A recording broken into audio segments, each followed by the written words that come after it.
Hello, everybody. Good evening. Greetings, Ken.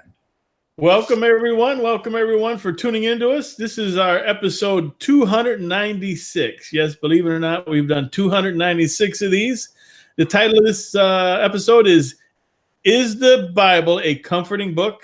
What about Ecclesiastes? And we have, as always, Dr. Rick's with us. And we have Roger with us tonight, and Tom as well. So, Dr. Ricks, if you'd start us off with some jokes, that'd be great. Okay. This is called Out of the Mouths of Babes and Children. A teacher was teaching a class about between right and wrong. Okay, all right, children, let's take another example. If I were to get into a man's pocket, take his billfold, and withdraw all his money, would I be right or would I be wrong? Little Johnny raises his hand and smiles and blurts out, "You'd be his wife." Oh, no. Oh, boy.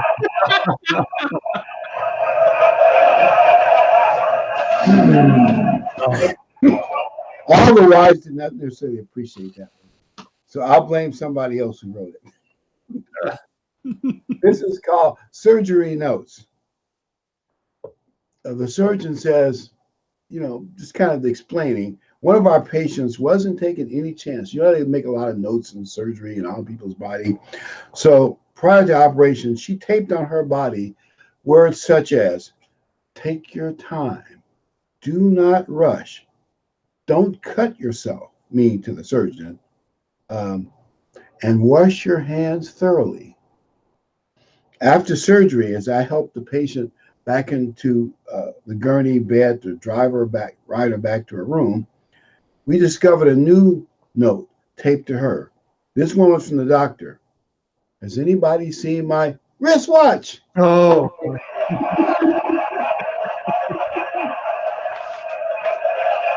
That's funny. By the way, do you know that in an abortion, unless it's so tiny, they have to reassemble the baby's body after, when they cut it up and whenever they suck it in the different thing, reassemble it to be sure they got all the baby parts out of the mother. Surgery just reminds me, because if they leave something in there, that woman it could rot inside her and very dangerous. Everybody thinks abortions are safe. They're not necessarily, they're actually more dangerous than natural childbirth. Anyway, back to the jokes. I just had to throw that in there. Sunday school teacher began her lesson with a question. "Boys and girls, what do we know about God?" A hand shot up. Little Johnny, "He's an artist." And the Sunday school teacher said, "How do you know that God's an artist? Really? How do you know?" And he says, "Our Father who does art in heaven."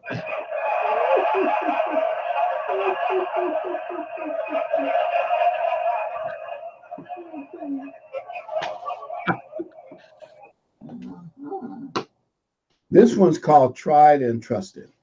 In this tried and trusted joke, a wealthy investor walks into a bank and he says to the bank manager, "I'd like to speak to Mr. Reginald Jones, please." And the banker says, "Yeah, we'd like to speak to him too." Yeah, and he says, "What do you mean you'd like to speak to him too?" And the guy says, "Well, Reginald Jones has some of my money." The banker says, "Yeah, he has a lot of ours too. We certainly hope he will be tried and caught."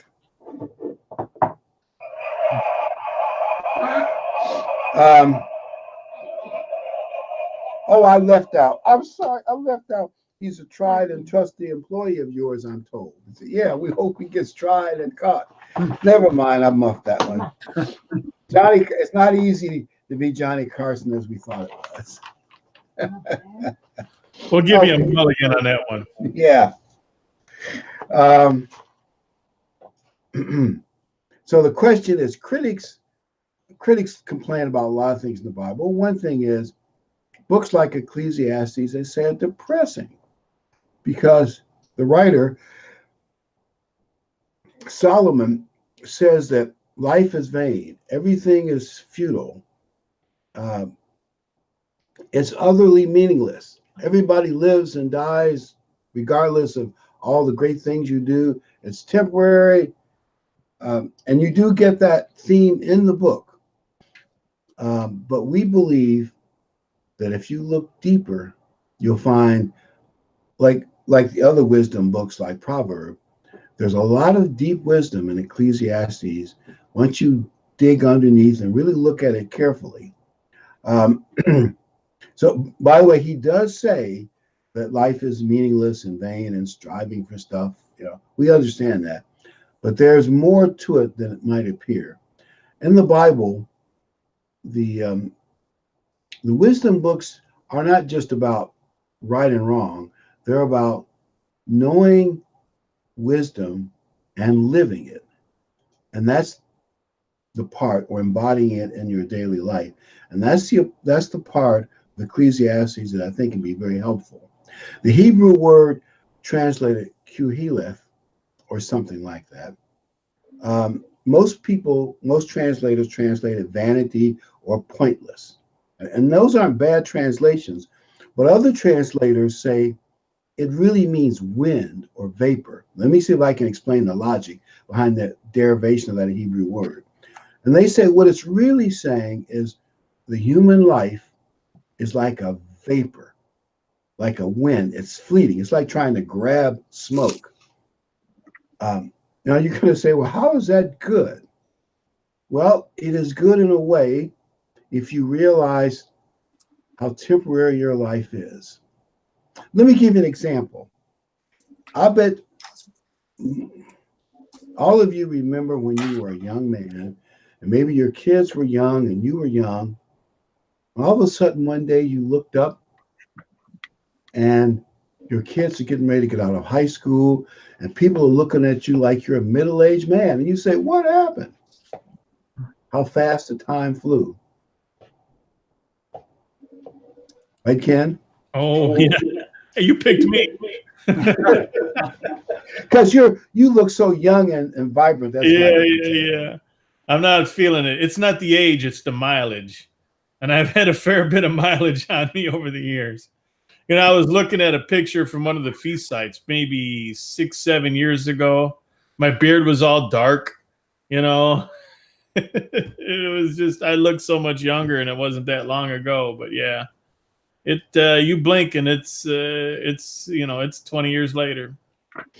Yeah, life is fleeting. I mean, it really is. Let's pull up the first slide, because people don't like what Solomon wrote, but we just have to understand it in the right context. All right. The words of the preacher, the son of David, king in Jerusalem. Vanity of vanities, says the preacher. Vanity of vanities. All is vanity.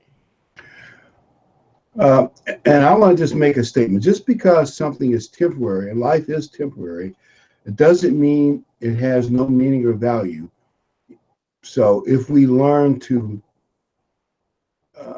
value it properly, we must be able to accept the brief, transitory nature of our life. And compared to God, who lives forever, our little 70 years is just like that. But Ecclesiastes is really not a depressing book. It just means we have to learn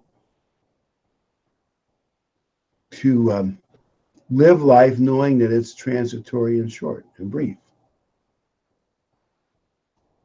It's also a roadmap for not living a depressing life.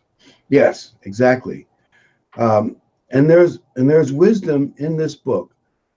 And Solomon gives us, even though life is kind of short and a lot of things are vain, but there's a relative value of wisdom. Because you could say, oh, I mean, when I was 16, this is how you thought. If only I had a shiny, bright new car, my life would be happy thereafter. Well, you realize that doesn't really last, does it? No. I got a car, but I'll tell you that story later.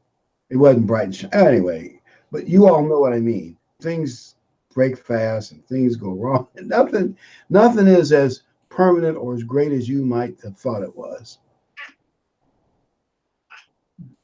Yep.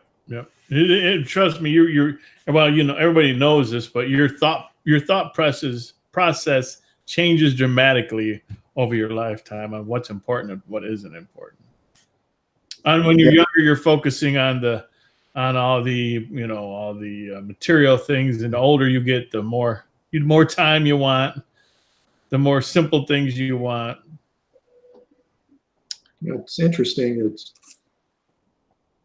the theme of what Solomon, I think, and I don't want to get ahead of ourselves, but he's essentially saying that everything that man strives for, in man's perception of what's valuable, is meaningless and futile, because that's all going to disappear.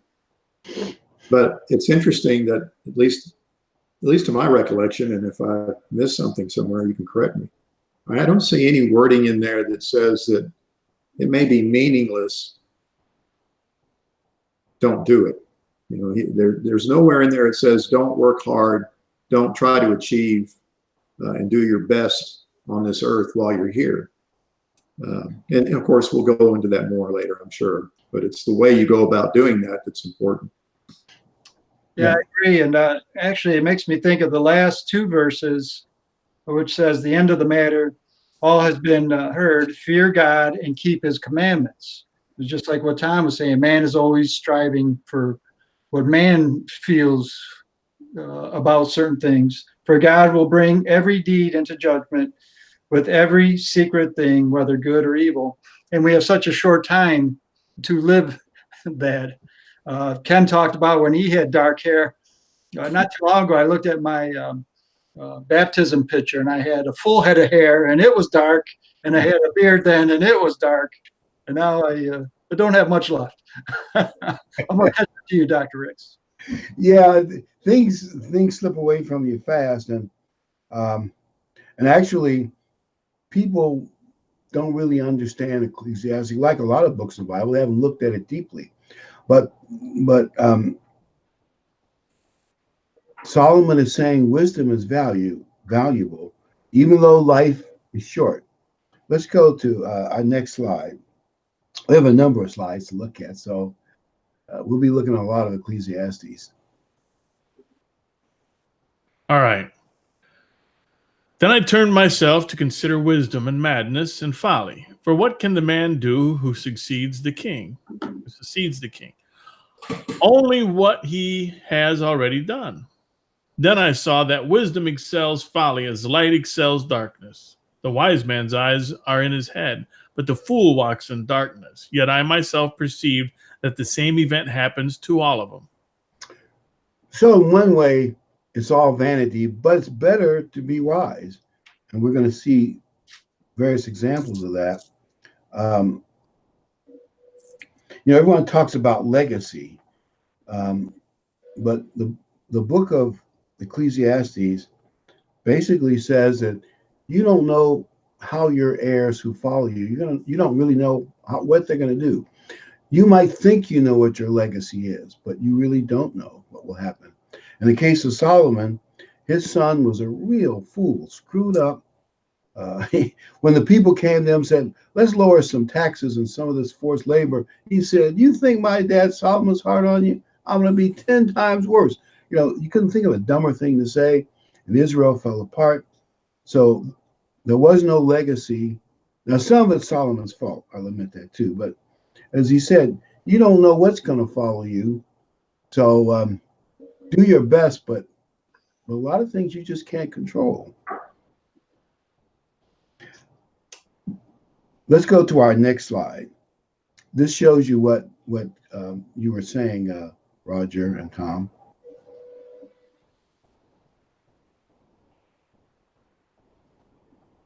All right. Nothing is better for a man than that he should eat and drink, and that his soul should enjoy good in his labor.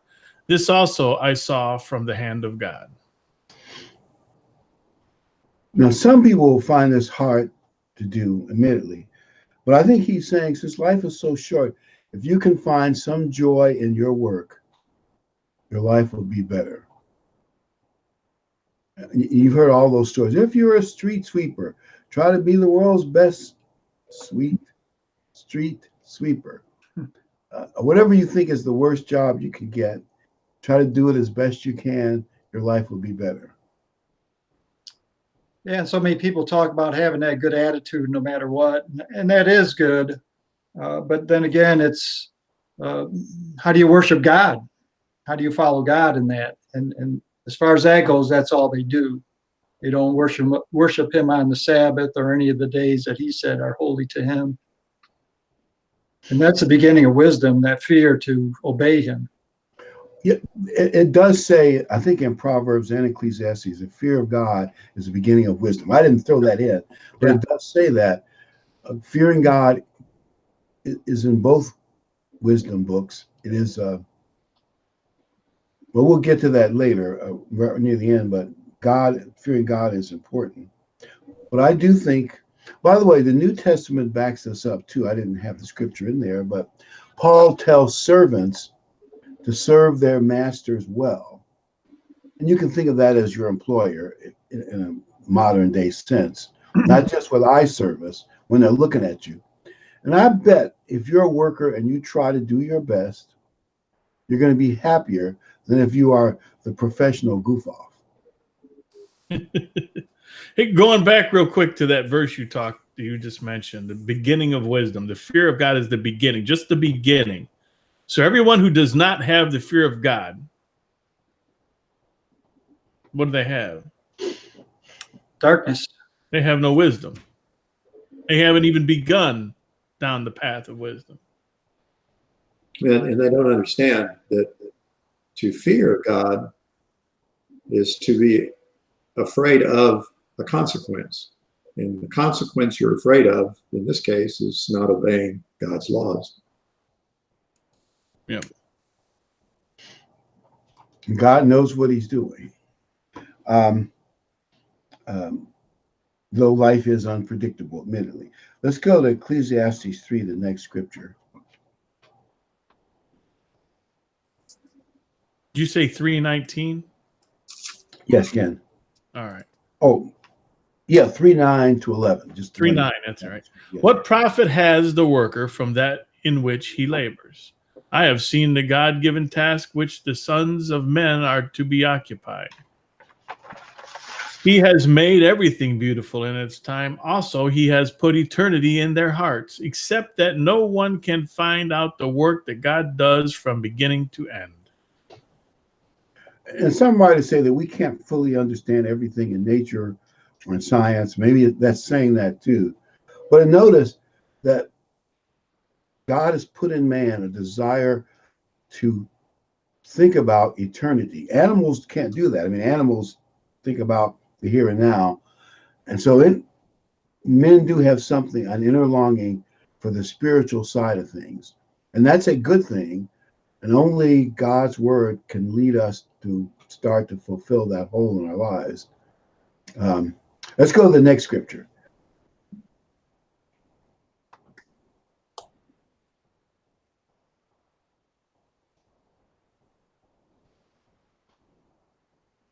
All right.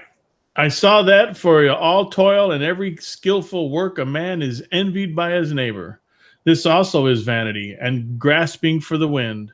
The fool folds his hands and consumes his own flesh. Better a handful with quietness than both hands full, together with toil and grasping for the wind. And I think what he's saying is a lot of people want to get rich and successful to outdo their fellow workers. It's kind of a jealousy, rivalry thing. And he's saying that's really not a good enough reason. You shouldn't burn yourself out to outdo others to get more money. By the way, he's not against money. Everybody needs some money, and there are verses that show that. But he's saying don't burn yourself out for money. You're better off to live a quiet, restful life without wealth than killing yourself to get wealthy. But of course, if you do nothing like a fool folding your hand, you're headed for disaster. I think of people greedy at work and backstabbing.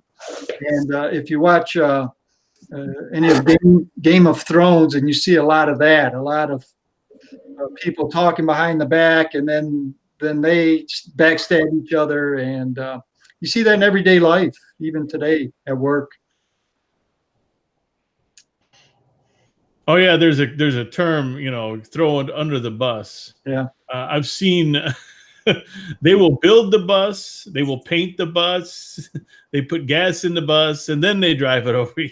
The Yeah. bus doesn't exist till they get a hold of it. Right. I've seen that many times. Yeah, I remember one of the things we learned in ROTC was that the higher up you get in rank, the more everything becomes about politics and less about details and science. I don't know if does that make Yes, sense? that's The same absolutely with true. management. How you go up in rank, and I guess therefore the more money is involved, the more it's about pure politics and less about the science of that industry. Exactly. And that's kind of scary.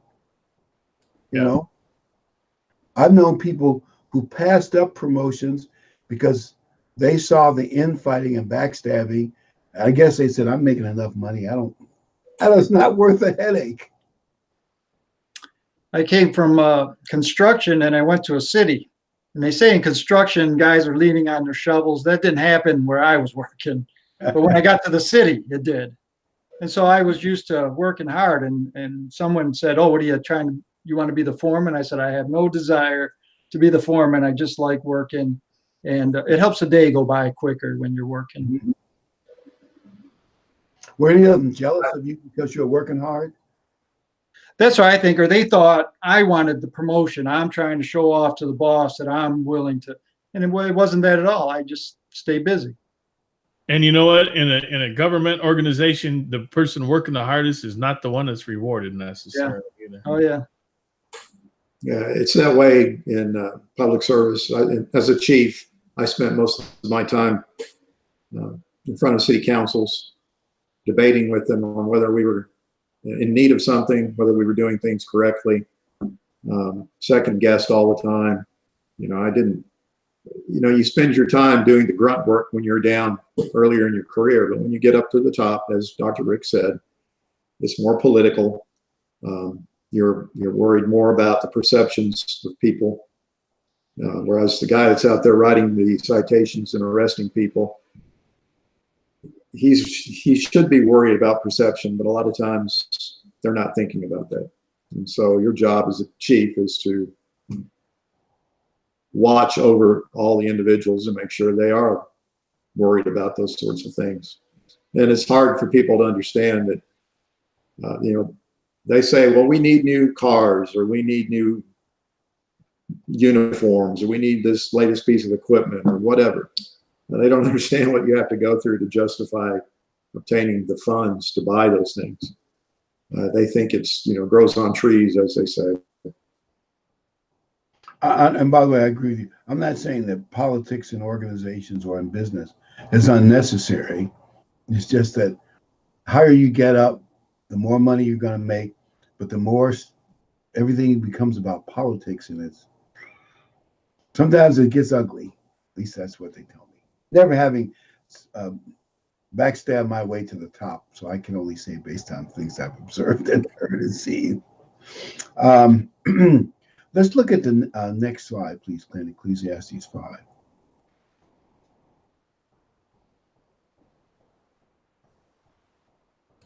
All right. Ecclesiastes 5:10.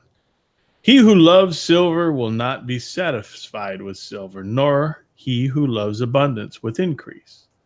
This also is vanity. And then 6:7. All the labor of man is for his mouth, and yet the soul is not satisfied. And actually, Paul even agrees. You know, he says there's if you get obsessed with wealth, it's bad for you. And also, it doesn't satisfy. It says, yet the soul's not satisfied. I think the key example of that is lottery winners. I've read many stories about lottery winners. You would think, I've got $7, $8, $9, $10 million. I should be happy the rest of my life, right? Yeah. Yeah. But it's amazing how rarely does that happen. It's almost like handling wealth is a skill too. I think so. When the lotto first came out, it was only a couple million, and people were going bankrupt after winning the lotto because they didn't know how to take care of that money. So did Mike Tyson. Didn't he have hundreds of millions, and he blew all that? Oh, if we were to talk about all the people in Hollywood or in sports that ended up broke, I mean, look at Mr. T. I mean, look, a lot of these guys made big bucks, and they just squandered it. They didn't know what to do with it. They were never taught how to handle it. There was only one guy that I really appreciated. He played for the Celtics, Kevin McHale. And he was asked why he didn't go to another team for more money. He said, well, how many millions do I need? and I'll tell you the truth is, money and things do not necessarily make you happy. And I think you have to mature before that finally really dawns on you. I'm not saying there's anything wrong with having good things, don't get me wrong, good clothes, good car, whatever you think you want, but they do not necessarily make you happy. And I think it takes maturity to realize that. Yeah, I think your motivation has a lot to do with that. Why is it you want to obtain money? Is it for your own self-satisfaction? Or for, my example, I'm not rich by any means, but I worked hard all my life so that I could provide better for my family. That was my motivation. Not because I wanted to buy a bigger car or a bigger home or more toys or whatever. But if you want to see your family prosper, you work hard towards that. I think that's a good motivation. I think that's every man's, how they see their purpose. And by the way, also the book of Ecclesiastes says avoid extremes and live a balanced life. Avoid extremes. Let's look at the next slide. This is a slide that you have to give a little thought to fully understand it. All right. Do not be overly righteous, nor be overly wise. Why should you destroy yourself? Do not be overly wicked, nor be foolish. Why should you die before your time? Now, most people, when you read that, it's easy to see the wicked part. If you burn the candle at both ends and a wicked guy, and you can see stats, most of them die young. That's pretty easy. It's the part about don't be overly righteous. Now, critics might say Solomon is saying a little sinning is advisable or acceptable. That's not what he's saying. What he's saying is, if extreme religious zeal makes your life unbearable and harsh, because you're trying to live up to extreme religious zeal. And I don't know what occurred to me. Of course, I knew we'd talk about this subject, and I happened to see a monk in the grocery store, and he was dressed just like the monks you see in paintings from the 1100s, 1200 BC, wear dark clothes, big hood, a rope around him, and he looked sad. And I don't know if he could talk or not. Some have a vow of silence, but you realize that if you're trying to be too good, you're harming yourself. A lot of people strive for that. I can't believe I just saw a guy on the news. His name is Hiram Squires. He was a partier, graduated way before me. He was a substitute teacher, actually. He's now a guru, and he dresses that way. And he walks with his hands inside the sleeves, and now he knows he's got that inner enlightenment. Well, where'd he get it from? He was striving for something that wasn't there. And does he look like a modern day monk? That's what he is. Yeah. Mm-hmm. Yeah. Some people even in the churches, they try to be overly righteous, but I'm at this level, or I don't do this, or kind of like the Sadducees and Pharisees kind of try to outdo each other, count the tea leaf, every leaf and every.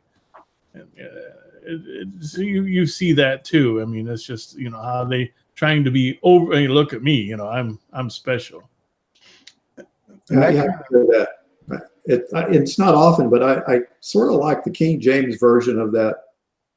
It seems to me to make a little bit more sense. It says, "Be not righteous over much," and I think that goes along with just exactly what Roger said, and that is, there's nothing wrong with being righteous. I mean, I don't think anyone would argue that you should be as righteous as you can in terms of how you live your life and obey God. But you don't want to go around showing everybody else and trying to tell everybody else, see, look at me. You need to live like me.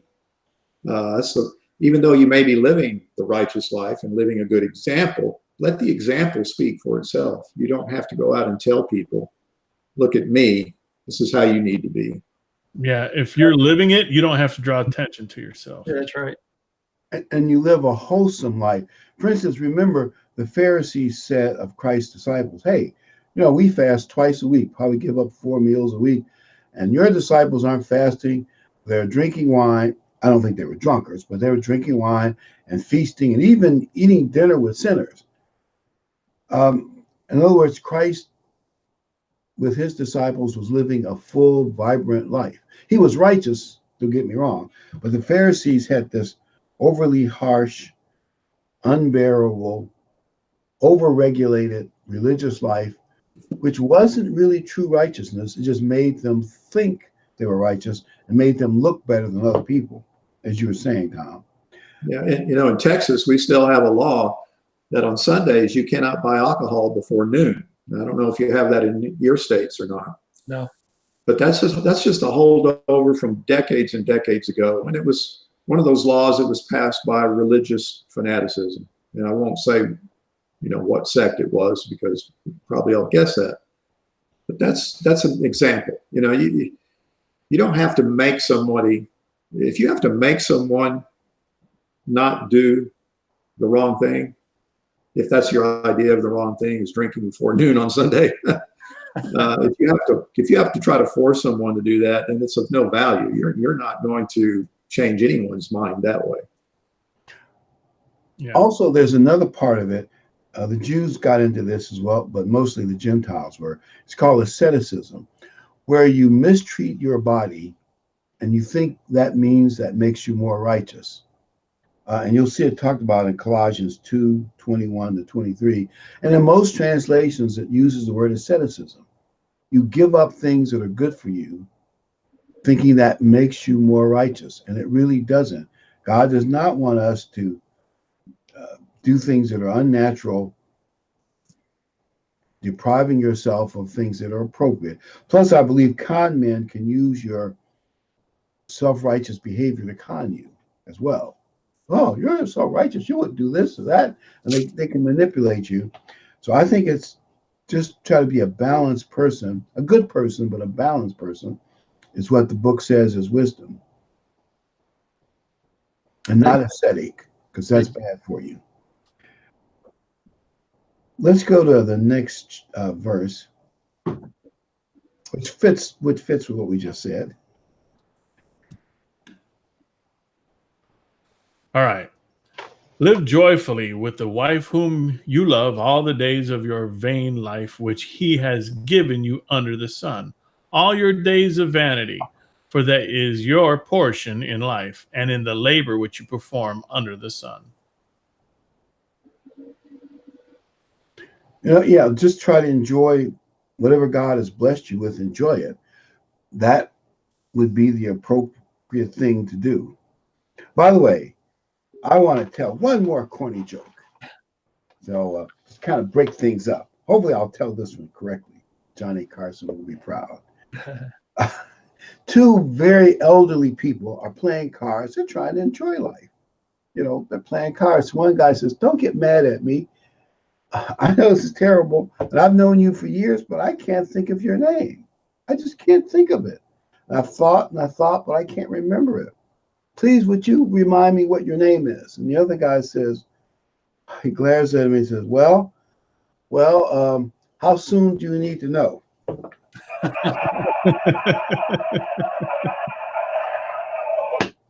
At least they're enjoying life.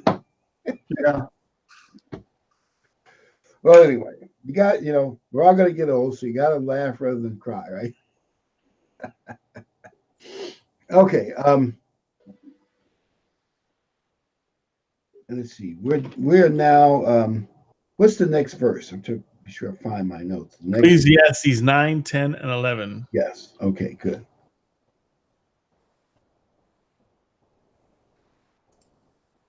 All right. Whatever your hand finds to do, do it with your might. For there is no work or device or knowledge or wisdom in the grave where you are going. I returned and saw under the sun that the race is not to the swift, nor the battle to the strong, nor bread to the wise, nor riches to men of understanding, nor favor to men of skill, but time and chance happen to them all. By the way, this is one of Natalie's favorite scriptures. Whatever you do, do it with your might. I think that's good advice. And that second part, I really believe this to be true. Some things are just a matter of you're the right person at the right place at the right time. It's a matter of luck.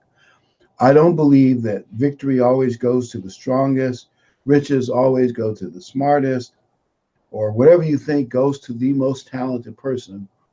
So you don't need to worry yourself over it too much. Yeah, I know all the dumbest people always got promoted before me. Isn't that everybody's case? Yeah, I know it. I can see it. What's he doing up there? Front office. What's that thing about you get promoted to reach your level of incompetence? There's a name for that. Anyway, yes, but I really believe it's true.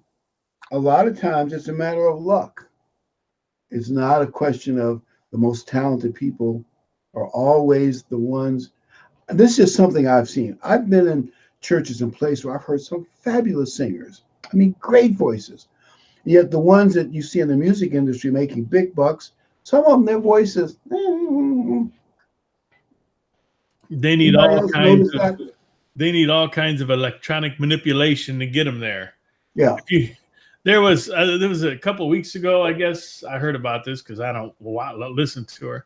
It was Madonna saying something on some program or something, and it sounded horrible. But magically, when it was on YouTube later, it was all fixed. They fixed all the vocals, got everything straight, and put it on YouTube. So it sounded perfect then, but live it was horrid. Yeah, I would argue that Madonna is far and away not the most talented singer in her age group, but her fame is just whatever. Yeah, I wanted to, that verse we just read, the language he uses there in the middle when he says the race is not to the swift, it brings to mind Paul talking about running the race. If you look at it from that perspective, when he says the race, then you realize what he's talking about also is not is that the things that men strive for in life are not what the race is all about. It's about living your life. And of course, the whole book is about that. It's about how you live your life. Some would say it's not a sprint, it's a marathon. And so you don't sprint and show yourself approved in this little sprint. Well, you got years to go to prove yourself. You have your whole life to prove yourself. Yeah, that's so true. So true. Let's look at the next scripture. This one really relates to wisdom, I believe. I think the race just being able to finish. Yes. Just getting there. All right, Ecclesiastes 10:10. If the axe is dull and one does not sharpen the edge, then he must use more strength. But wisdom brings success. A serpent may bite when it is not charmed. The babbler is no different. I think that verse says that before you tackle something, you should get knowledge about how it works so you do it smartly. And I guess I could say get the right tools and sharpen the tools, or get them turned to the right way, right frequency. But I'll bet you there are a lot of people who do things and they don't prepare in advance. Well, one way to look at this, I think, is when you go to do something, especially something you've never done, use the wisdom of all those that have done it before you. Yeah, you have to be trained properly to do the job right. And there's an old phrase we used in the fire service. We used to tell people to, excuse me, to work smart, not harder. That's right. Right. And I'll bet there are tips about moving bodies in a fire, moving them and moving heavy hoses, but the average person would not know without training. Well, sure, it's that way in just about every career, whether it's the military or carpentry, construction. If you haven't had experience, and that applies to the religious life as well. You have to have a certain amount of experience to learn how to live properly. Yeah, it's like if you're working on a car and you're trying to get a bolt and you can't get to the bolt, and you've got half the engine apart trying to get to it. If you knew that 2 extensions and a swivel with some electrical tape would get you there in 5 minutes rather than 5 hours of digging down to it, that's kind of an example. And I think a lot of people, as we did, don't plan and try to get the advice before they start. They just, you think that's a matter of vanity? You think you can do something just because it looks easy from the outside? Oh, just watch YouTube. It's called Fail Army. All these hold my beer people that think they can do backflips and jump stuff with their motorcycle or their skateboard. The world is full of them. Yeah. This is almost something you learn as years go on. Nothing is as easy as it looks or sounds. Have you noticed that? Yes. Absolutely. Unless you're extremely gifted. It's not as easy as it looks. That's rare. Yeah, it is rare. There was a kid on the local news here the other day that was playing a piano, a little bitty kid. The interviewer said, "Is this hard?" He goes, "Not for me. For you people, it's hard. For me, it's nothing." He didn't play anything. He did. He said that. I'll drop my job. Like, this little kid, he can just play whatever he wants to on a piano, just pretty much by hearing it or whatever. He's hard for you. For me, it's not hard. Yeah. I think it's true that Mozart, at age like 6, was a master composer. He just inherited the talent or the gift. I think it was Mozart, if my name's correct. Yes, I think around age 5 he wrote his first symphony. And some people really envied his gift. He said, "I'm a terrible person." I mean, Mozart said about himself, "But I have a beautiful gift."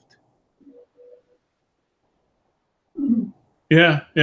And you know what? Usually when people are that gifted, there's something they're pulling from, something they don't have that comes natural to us, whether it be social skills or whatever. But there's a trade-off usually for something like that. Very rarely is there not a trade-off. Yeah. I was thinking about, we might cover this in another story, but when Paul talked about gifts for churches, he left implications that a good functioning congregation has a variety of gifts because they have to balance each other out. It can't be all mouth, it can't be all nose, it can't be all foot. And you do need, some guy has wisdom, another one has knowledge, and another one has the ability to convey the message. You almost need a variety of gifts to make an organization work. Yeah, I believe everybody has a gift, whether it's a spiritual gift or I believe everybody in the church has a spiritual gift of some sort. I believe every human being has a physical gift of some sort.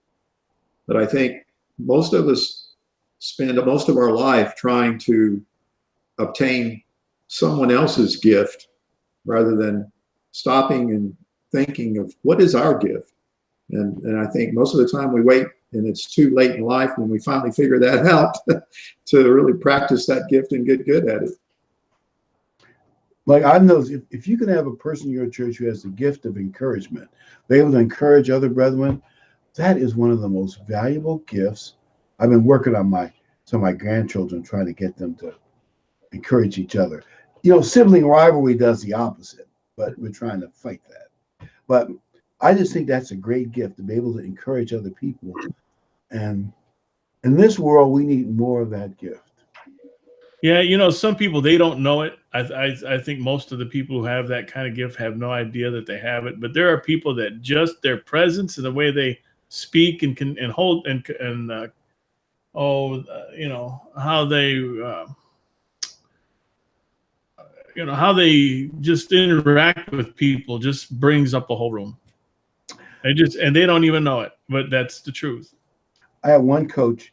This coach had the gift of conversation. A long car ride with him, he made it fun, or other things. He just had the gift.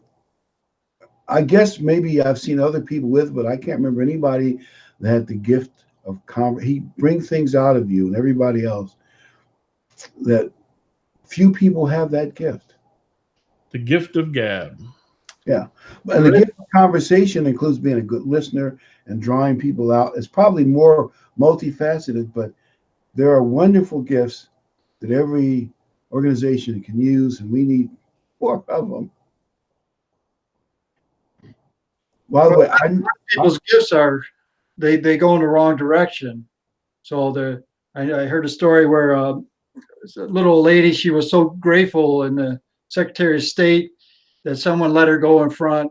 She had a broken hip, and she started a half-hour conversation with everyone and handing out crosses. And one guy thought, I don't want that. I don't have any money. No, these are just to take. So, they have the gifts for that also. People on Sunday send your money, charisma, the gift of gab to get somebody to send their money. And to me, it's always a balancing act to have that wisdom and go along that line, but not too much and not too little. Yep, you need wisdom to go with the knowledge. Well, we need that. Yeah. By the way, the next section of Ecclesiastes is one that's really remarkable. The book gives investment advice, not charity advice, but investment advice, even though it was written several thousand years ago, I guess over 3,000 years ago, or something like that, or close to 3,000 years. The investment advice is true today. It's kind of remarkable. And the first one is, one of the major investment advice is diversity. Diversify your portfolio of investments. Let's look at the next scripture, Ken, and we'll look at some of what's said in the book of Ecclesiastes about investments. All right. Cast your bread upon the waters, for you will find it after many days. Give a serving to 7 and also to 8, for you do not know what evil will be on the earth. And I think what he's saying, by the way, waters means it could be international investing. But notice the words many days. Investors will tell you that, like if you're going to need your money in 2 or 3 years, you need it in liquid assets. Investments should be a long-term thing, and in most circumstances at least. And if you're willing to wait long-term, you can make your money grow. Well, some people do very well in investing. And the other thing is diversified portfolio means you have it in, he's 7 or 8, but different parts of the investment portfolio, maybe some energy stocks and all kinds of, you talk to experts areas, because isn't it logical? The bad things will happen, but bad things will not happen in every sector of the economy at once. So by being diversified, there'll be some things pulling up your investment profits. And in the long run, the mix will protect you. Yep. That's where most people's 401ks are spread out like that. Yeah. And usually they have a few international things, and they got a whole bunch of different kinds of stocks, not all the same. They call it sectors of the economy. And that is really great advice. And it's been in the Bible all these years. The second piece of investment advice is fear of the unknown will prevent any chances of success. This is a tough one. He who observes the wind will not sow, and he who regards the clouds will not reap. And I can really see that happening. And this is, I think, something we Christians have to think about too. If you spend all your time focused on the negatives, and I will admit there are a lot of negatives out there. Well, will we ever get a deal with China? And what will the deal with Japan be like? They look like we're going to get a good deal from Japan. That's what Abe said. But anyway, no one can predict the future. And you look at all the bad things that are going to happen, and you say, I won't invest my money. I'm going to put it in my mattress or bury it inside a can. I'm not saying it's wrong not to have some cash hidden in your house for real emergencies. But the truth is, if you want your money to grow, or if you want an annuity that produces income producing, you can develop those too. That'll pay you so much every quarter. You're going to have to not let fear handicap you. But I don't like taking risk, and I had mine spread out. One was like still water, and the other was a nice moving stream. So I took that still water one and I put it in that nice moving stream. But you keep an eye on things, and you have to move them around. And I'll bet your financial investor said, how much risk are you willing to face? yeah, I told him conservative. So we split up between moderate and slow when I first did it. But the slow one was so slow, it's like useless. Get it out. Yeah, you have to face a certain amount of risk. Even if you start a business that you think will grow and someday produce a lot of income, owning your own business is risky. Yeah, it is. It's real risky. But in the long run, there's a chance that you could become very prosperous. I mean, you could, right? Mm-hmm. Yep. But there's risk involved. And I think people need to accept that. And I'm just saying this for Christians. Maybe we can argue about how much it applies, because we know that someday bad guys are going to take over the world. We're not sure what all that will mean in the financial world. They may have a false bubble there for a while, but this system will eventually come crashing down when Christ comes back. Because we know that, are we inclined to not do things we should do, like get your teeth fixed, save money on a regular basis? Any thoughts, Roger? Yeah, you still have to do the right thing. I had my teeth fixed. I was missing a couple, and they're fixed. And I learned too late to save. My dad was real good at it, and I didn't pay attention to him. And near 40 years old, I start saving, and it's turned out for me. And just think if people are doing that when they started in the workforce at 20. So you got to do the right thing. That's why I like Trump so much. Even though I say the worst thing he says is you can say Merry Christmas again. He's doing the right deals with Mexico and China. He's doing the right things. Actually, his life is an example of that. Now, his dad was in the apartment rental business, and he didn't grow up rich. They were in, I think it was Queens and Brooklyn, but they're not rich neighborhoods. They were, and I'm not putting down being an apartment. I own 2 apartments. It's really gritty work. You don't want to think about it. So, but he decided to leave the apartment rental business and go to Manhattan and to invest in what he called the big real estate, more dangerous market. And he had a great success. It was risky. They rebuilt the hotel in a marginal neighborhood. Anyway, and that started his big success. And then, of course, other things. But he had reverses too, because real estate has its ups and downs. But he took the risk. That's the point I'm making.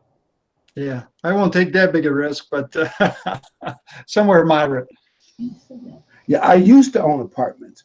I got out of the business. I used to own apartments, and it wasn't apartment houses. Well, anyway, we didn't make good choices, and I'm not a great landlord, so I'm going to be trying to correct that. It wasn't a great investment for me. The only point I'm making is you have to not focus on the negative stuff so much you don't do things you need to do. Any thoughts, Tom? Well, yeah, I agree. As it said here, let me get my glasses back on. And we haven't moved on to the next scripture, so I think we're okay. It says, he that observes the wind and he that regards the clouds. It's just like you're saying. If you worry about what's happening, if you go out and you're going to sow your seed and you look at the wind, oh, it's windy. Well, the wind may never stop. And it usually doesn't. You've got to just push on and don't worry about the environment. And then when it's time to sow, well, it looks like it's going to rain. I better leave it out there. Well, it might rain, but it's like with wheat. And I don't think they like to harvest wheat in the rain, or they don't want it to rain on the wheat before they harvest it, because I guess it causes it to possibly mold, or, bad things happen to it. I don't know. You guys up in there in the Midwest know more about that than me. The wheat has to have the right moisture level in it before they harvest it. They measure the moisture level in it. I see. See, he knows. Go ahead, Roger. Oh no, I was going to say also that too many people, I think, say, well, they trust in God, and that's what I'm saying. You still have to do the right thing. If you take care of yourself and you're doing the right thing, then I trust in God, because I've done my part. But if I don't do anything and I say God's going to take care of me, well, maybe He will, and maybe He won't, like the 10 virgins. Let me add something. God. Go ahead, Tom. I just said you don't want to tempt God. Right. Yeah, I look at it this way. If you don't do some things financially and maybe taking care of your house or your health or other things you should do, because Christ is going to come back any day now, aren't you trying to force Christ to come back when you want him to come back? Yeah, you want it in your time frame, so you don't have to do things. You're using Christ as an out for not taking care of what needs taken care of. Absolutely. And we don't know. Christ may not come back, especially I'm over 70 now. Christ may not come back in my lifetime. I got to accept it. I mean, I don't think it's far, far away, but who knows how long I'm going to live. And I know it's not proper things to talk about, but you know what I'm saying. You should not delay doing things because you're afraid. The third principle of investing, it relates to other ones. Some level of uncertainty in risk is inevitable in any investment. Let's read the next scripture.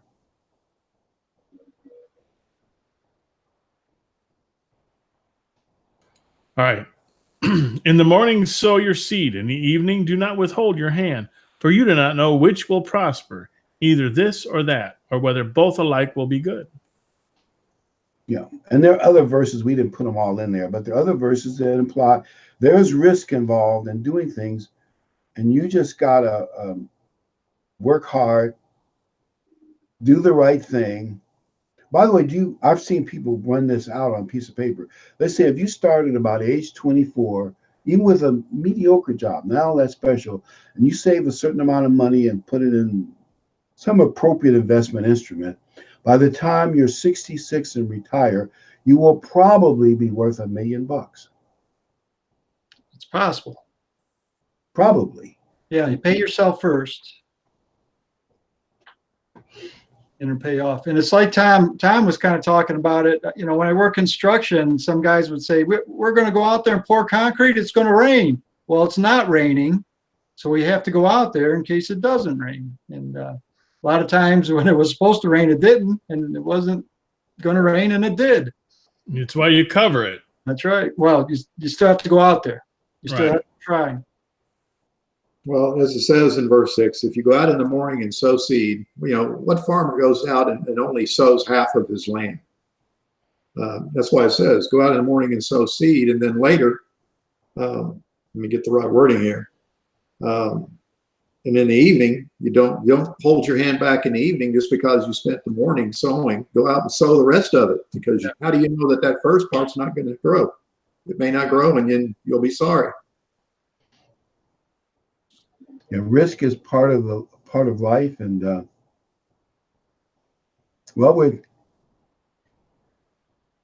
we will get through it if we just rely on God, but don't try to.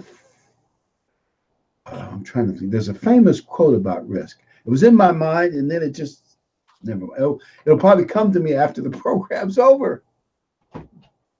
Oh, well, this is not the one I was thinking about, but remember FDR's famous quote, and he was talking about bank closures and investments mostly.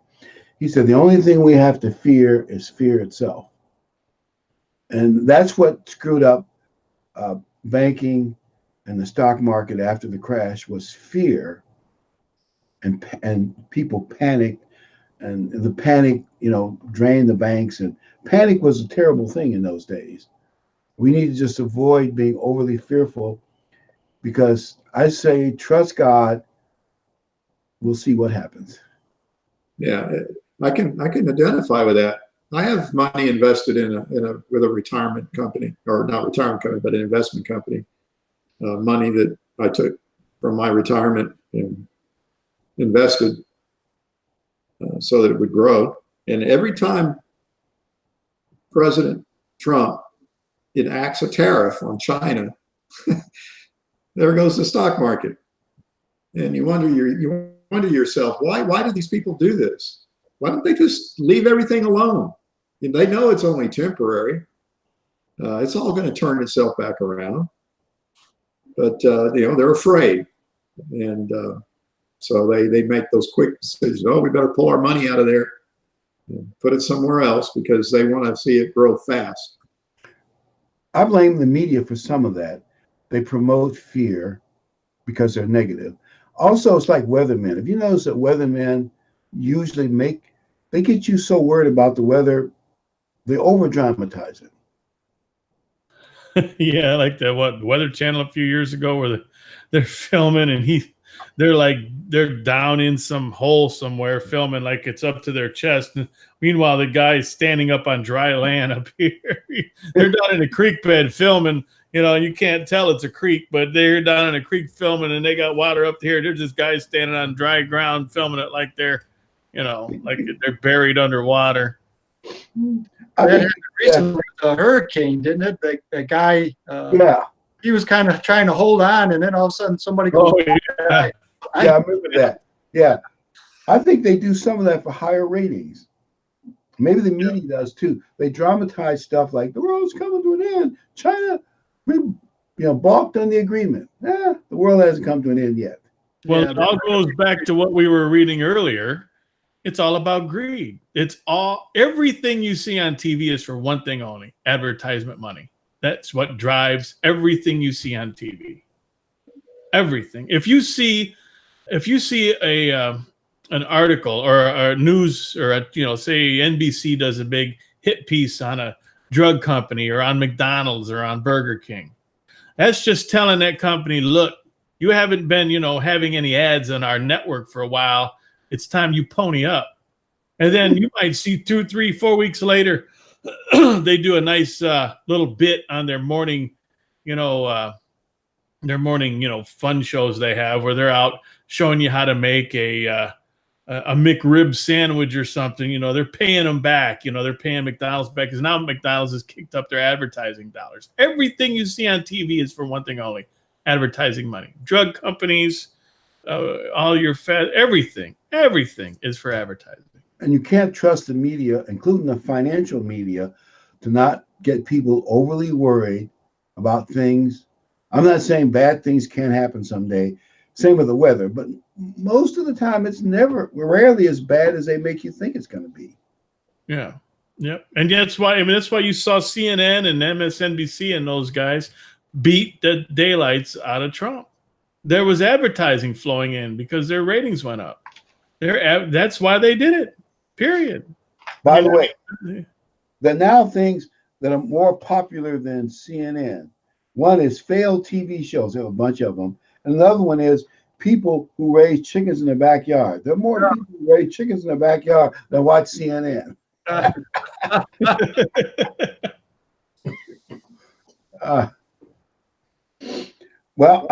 We got 2 more scriptures to go through. We're now at the end of the whole thing. I'll put them both up at the same time. How's that? All right. Ecclesiastes 12:13. Let us hear the conclusion of the whole matter. Fear God and keep his commandments, for this is man's all. And then Ephesians 5:15. See then that you walk circumspectly, not as fools, but as wise, redeeming the time because the days are evil.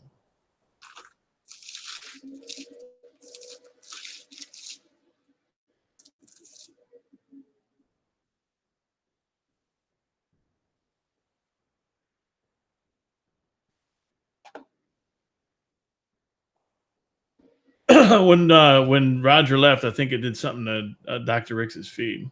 All right. To fear God is the proper role for mankind. It's the avenue to a good life. It's the way to be a truly human. I mean, that's what the notes are on the let us hear the conclusion of the whole matter. Basically, he's wrapping everything up in this. And this is what the world misses when they talk about it's all done away. So everything that Solomon wrote, the whole book, and this is the summary of the book, according to the world, throw it away. Right. And that's very, very much like what Christ said. He said that love God with all your heart and love your neighbor as yourself. On these two hang all the law and the prophets. So he essentially summed up everything that we have in the Old Testament with just those two commands. And that's what David's doing, as you said. He's summing up his entire book with just that simple phrase. It all means this. People try to complicate this way of life, what we call a religion, what we call the church, the way, as Christ said. They try to complicate it. It's got to have some formula to it that teaches us how to live. And it's nothing more simply than doing those two things, as Christ said. Love God by obeying him, showing him your love and respect, and then show your love and respect to your neighbor by treating him the way you want to be treated. And if you can just do that, you don't have to do anything else. Everything else will wrap right into it. Everything else encompasses that. Yep. How about the last one, Dr. Ricks? Yeah, that last one, we're saying the New Testament agrees with Ecclesiastes. Life is short. So Paul is saying, redeem the time. Don't waste the time because the days are evil. I'd say maybe because there are a lot of bad influences that could keep you out of God's kingdom. So don't waste your time. I'd say every church service, every Feast of Tabernacles, every Pentecost, try and get something out of it spiritually. And every day spiritually. Speaking of Pentecost, Pentecost is coming up. Please come to Pentecost. You can get the information by going online, but it's Kentucky Dam Village. You can find that on the map. It's Kentucky Dam Village. We'll be there 2:30 Saturday, June 8th, and then Pentecost is 1:30 June 9th. That's Pentecost. The motel list will be available. They're mailing cards with information about it. And you can see Ken in person, live. And Kelly, I thought you wanted people to show up. If you're there Friday evening, you can be part of the podcast and even ask a live question. Yep. We'll have a live studio audience, and so you get actual laughter at your jokes. Yeah, real laughter. It's a scary thing. There's a room right behind the registration desk in the main hotel, and we'll be there 8:00 Friday. For any of those that can be there. And then we'll have a free meal Saturday night. It's always a good time, and the meal's always really good. So it's it's the evening of June the 8th. Free meal. Yep. All right. Do we have anything else we wanted to cover? Any world news? Any? I'm just tempted to tell people like Ecclesiastes. I know when you watch the news, they'll give you the impression the world's about to come to an end and everything will fall apart. I think that it's hyperbole. I'm not saying I know what's happening next in the world, but I don't think the world's going to fall apart tomorrow. Don't let the news media get you rattled. Yeah. Try to keep your head out of the swill. I don't watch mainstream media anymore, whether Fox, any of that. There's one cable news network that I do watch that's fairly neutral. I won't say who it is because I don't want to advertise for them. That's the only news channel I really watch anymore. Yeah, I don't have cable. Don't watch Fox. Don't watch any of them. All right. Well, thanks again, everyone. We appreciate everybody that joined us tonight, and everybody that'll watch this actually in the future. So if you get something out of it, we really appreciate. We're happy that occurs. So don't forget to be here. What's next week? Or wait a minute. Next week is Pentecost, and we'll be talking about Pentecost. I'm not exactly sure what we're going to say about it yet. Yeah, we'll be talking about Pentecost for sure. So join us next week live if you can be in Kentucky. And we hope to see you there. Until then, good night, everyone, and enjoy the rest of your Sabbath. Good night. Thank you again. Good night. And Tom, Roger.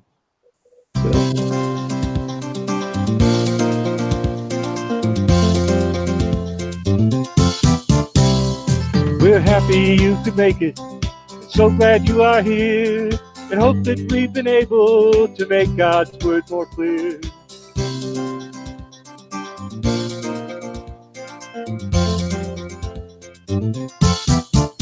Until next time, may God be with you in everything you try. But for now, till next week, we have to say goodbye.